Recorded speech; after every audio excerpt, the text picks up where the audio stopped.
नीति कांग्रेस ने प्रारंभ की है और वहीं पे समाप्त होगी। पर भारतीय जनता पार्टी सामाजिक समरसता की बात करती है। भारतीय जनता पार्टी जाति की राजनीति नहीं करती है।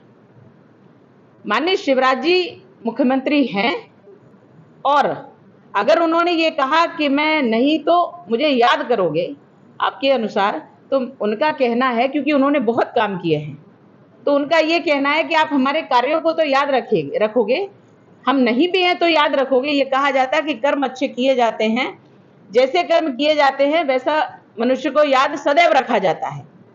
इस भाव में उन्होंने कहा है, ऐसे नहीं कहा कि चैलेंज किया हो, ये नहीं है। और भाजपा की बड़ी अच्छी स्थिति है, भाजपा पूर्ण बहुमत से अपनी सरकार बनाएगी और पिछली बार से अधिक सीटें लेकर के आएगी और भाजपा की पूर्ण विजय का सुनिश्चित है, ये मैं आज बोल रही हूँ। जहाँ जहाँ इलेक्शन है वहाँ एक मुद्दा बन रहा है, जैसे अभी आपने पहले कहा महिलाओं को आत्महत्या, मणिपुर की घटना पूरे देश में चर्चा का विषय बनी और भारतीय जनता पार्टी के लिए खासकर वो विपक्ष के लिए उनको मिला, उन्होंने लगातार आपको हमला किया। मणिपुर की घटना पर क्या कहेंगे आप? राज्यों में इलेक्शन है, वहाँ प्रमुख मुद्दा है।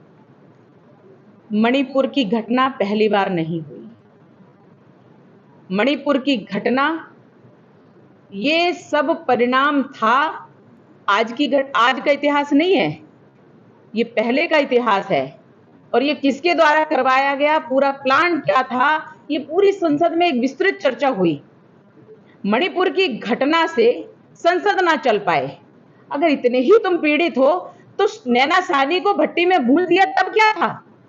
सरला मिश्रा को मध्य प्रदेश में जिंदा जला दिया, ये क्या था? हमें जिंदा जलाने की एक विधायक ने मध्य प्रदेश में भोपाल में हमें जलाने की कहा कि साध्वी अगर भोपाल आ जाएंगी, हमारे गांव आ जाएंगी, तो ब्यावरा का व्यक्ति था, अगर वो हमारे यहाँ आ गई तो हम उनका पुतला नहीं, उन्हें जिंदा जला देंगे। भाई तुम्हारा तो काटने और जलाने का इतिहास है, तुम किस विषय की बात कर रहे हो?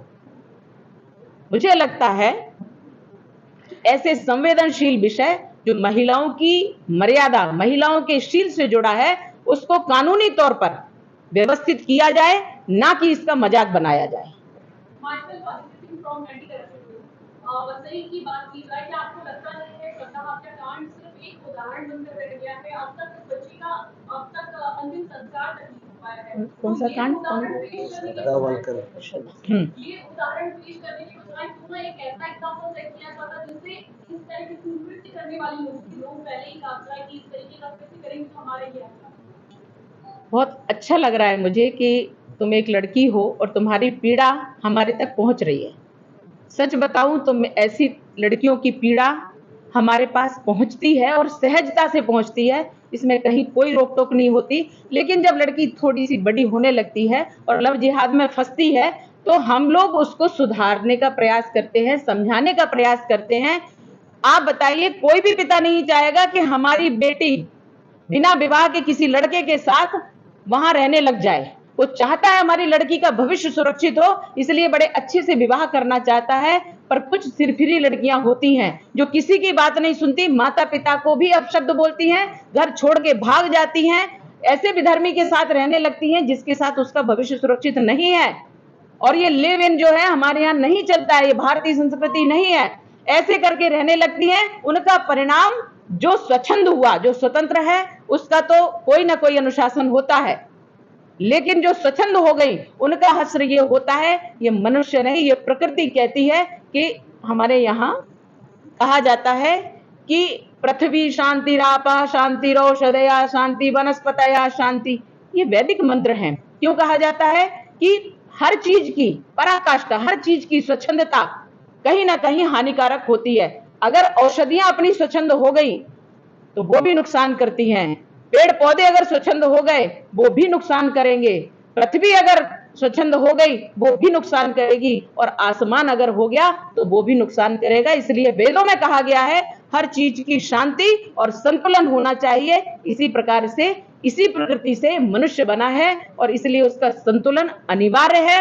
और अगर संतुलन बिगड़ा, परिवार के अनुशासन से आप नहीं चली, तो निश्चित रूप से काटी नहीं गई तो पीड़ित जीवन भर रहोगी। अगर आपने अपनी एक अवस्था में आकर के, युवावस्था में आकर के अगर आपने अपने बड़ों को ठुकरा दिया, प्रकृति आपको ठुकराएगी, आपके बच्चे आपको ठुकराएंगे, ये सुनिश्चित है। इसलिए मेरा सवाल ये था कि श्रद्धा ने जो किया उसने अपने कर्मों का फल भुगत लिया। बिल्कुल। लेकिन आफ्ताब ने जो किया उसके इसलिए आज वो